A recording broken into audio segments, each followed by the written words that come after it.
Do not do what you hate. Hey, welcome back to another episode of Parker's Pensées. This is an excursus where I will be looking into Jordan Peterson's new book, Beyond Order 12 More Rules for Life. This is the fifth installment. We're going to be going over rule number 5. Do not do what you hate. And if you heard anything in the background, that's my giant African bullfrog croaking. He loves to do that every time I start recording. So don't mind him. Do not do what you hate. Now, this might be one of the most politically charged of the rules thus far. Peterson talks about a woman that was one of his clients, and she had this story. There he goes again. I don't know if you can hear that. He has this story about this woman. She's in a company working in HR, and they're trying to replace flip charts, the language of flip charts. Now, I believe a flip chart is a chart that you're flipping over, and you make them to present your work to your coworkers. And someone made a connection between a racial slur. Flip was a racial slur for Filipinos, I guess. I hadn't heard of that before this book, but that's terrible. Racial slurs are awful. They're terrible, awful. Don't use them. But as it turns out, there's no connection between that racial slur and flip charts. I think flip charts were named because you flip through them. So this woman felt like she had to do something she hated. She felt like this. She'd grown up under Soviet, the Soviet bloc, under totalitarianism, and she felt like she was being involved in some more totalitarianism by trying to replace words. And so, like I said, this might be the most politically charged one. You might say, that's no big deal. This woman is overreacting. Peterson's kind of, he's playing to the right wing base or whatever. It's not really his base, but yeah, that might be. I don't know if I would have used this story or not, but his point is that when you do something that you hate, you are going against your conscience, and that's a dangerous road to start going down. He talks about this in other chapters, in other lessons, in other YouTube videos. The road he talks about the road to hell being paved not so much with good intentions, but by these little incremental chips away at your conscience. So, well, it's not so big. It's not such a big deal. We'll just change flip chart to learning block or whatever they change it to. And we'll just slowly. Peterson's whole point is by the time you've looked back and seen how much you've moved, it's too late to go back. And this is what pathological order does.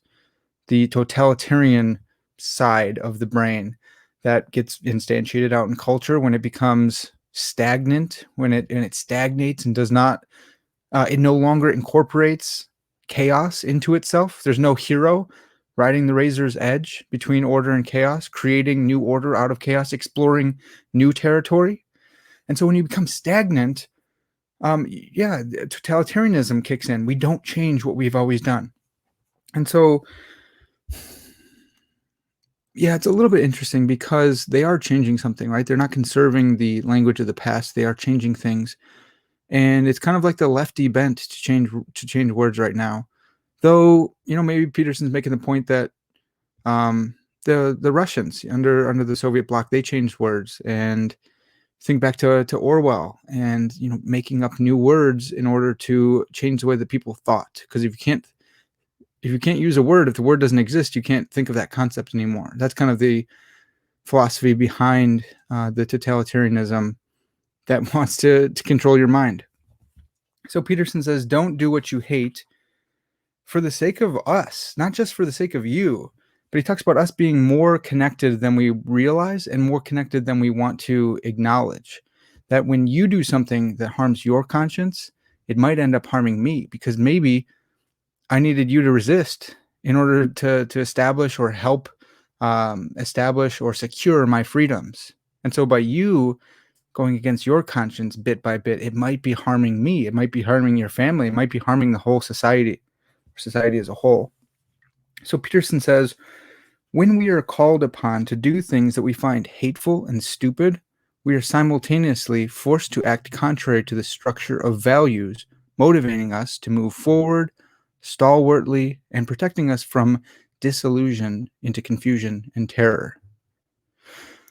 He also says the self, the integrated psyche, is in truth the arc that shields us when the storms gather and the waters rise. And so Peterson's saying when you're going against your own conscience, that's your weapon, that's your storehouse, that's your shield.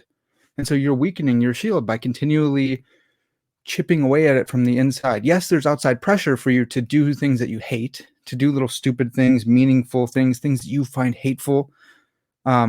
Why is that a big deal? Well, because you have the system of valuation in your mind where you value things. There's a reason you hate that. And it's not just making your bed, because Peterson would say you need to make your bed even if you hate that. He's talking about more on the moral aspect. Like, don't do things that you hate, that you find hateful, that you resent. Don't continually do those things because there's probably a reason that you hate doing them, and it might be a good reason. It might be a reason not to do those things. So if you continually weaken yourself, when it comes time to say no, you won't have the strength to do so. You've never practiced. You never used the no muscle before. And I think that's a really good point. Peterson makes that point often, and he makes it often because it's a good point. But this quote was really it's hard to think through because I think he's right. Peterson says, I believe that the good that people do, small though it may appear, has more to do with the good that manifests broadly in the world than people think. And I believe the same about evil.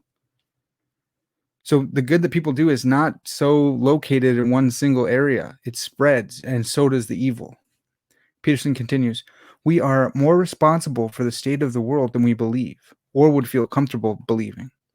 Without careful attention, culture itself tilts toward corruption. Tyranny grows slowly and asks us to retreat in comparatively tiny steps. But each retreat increases the possibility of the next retreat. Each betrayal of conscience, each act of silence, despite the resentment we feel when silenced, and each rationalization weakens the resistance and increases the probability of the next restrictive move forward. That's exactly what I was talking about.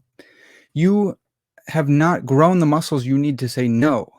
And by the time you need to say no, you can't do so because you've atrophied. You don't know how to say no anymore. You don't have the courage because you haven't said no and meant it before. And then secondly, you're already too far downstream. You should have said no way back up here, but you didn't because you thought, I don't want to make a big stink. And yeah, I don't want to be that person who's always dragging their heels. And so you look back and it's time to turn around. It's time for something more than heel dragging, and you can't do it anymore. You're already getting swept away with the current and you haven't developed the muscles to swim upstream. So you're doubly screwed. I think that's a really, really good point, and I'm not sure it's made by the flip analogy. I just don't think so. I think that might be too politically charged because he's kind of going at the lefties, right? It's kind of like, hey, you bleeding heart liberals, stop trying to change all of our words, which, dude, I'm with him. I'm sympathetic to that. I feel that. I just don't know if that's the best story to use in this chapter here. But Peterson finishes by saying the rejection, the betrayal of soul that you do when you do things that you hate, that's the betrayal of soul in view here, is truly the requirement to perform demonstrably counterproductive, absurd, and pointless work.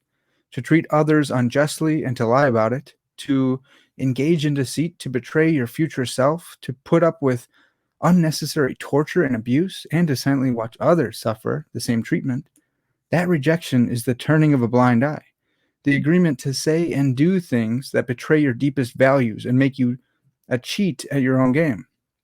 And there is no doubt that the road to hell, personally and socially, is paved not so much with good intentions as with the adoption of attitudes and undertaking of actions that inescapably disturb your conscience. Do not do what you hate. That's heavy stuff. Do not do what you hate for the sake of the world, because the world depends on you saying no to things that you need to say no to. Don't betray your conscience. He talks about this when he revisits the Nazis and the communists. They incrementally were asked to do more and more and more and more and more. And by the time they looked back, they didn't recognize themselves anymore because of who they became. And it didn't happen all at once. They didn't become monsters right away. They become monsters on this path of, an infinite series of small little regressions, digressions, moving slower and slower, or closer and closer to hell through these little increments. Now, I do not do what you hate. I think it's a good principle for learning how to say no. I think it's really important to say no when you need to.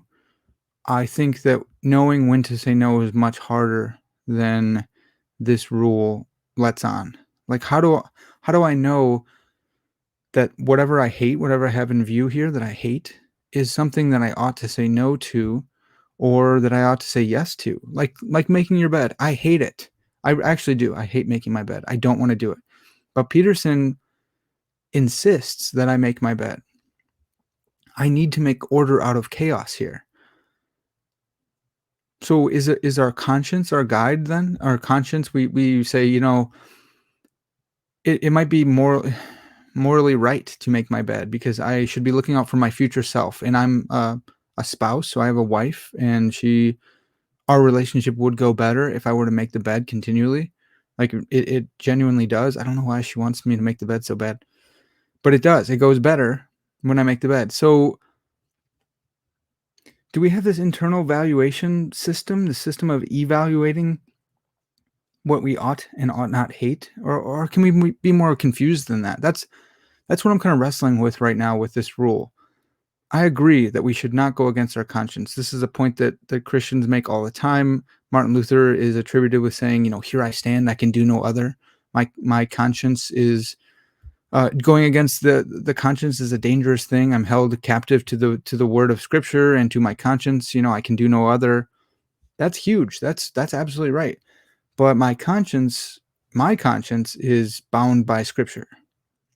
So there are things that I think are right that are not right, and I'm corrected by Scripture.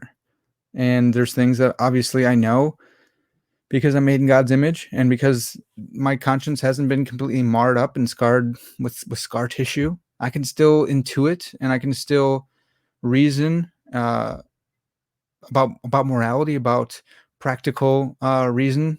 I can do that. I can use my practical reason to navigate the world.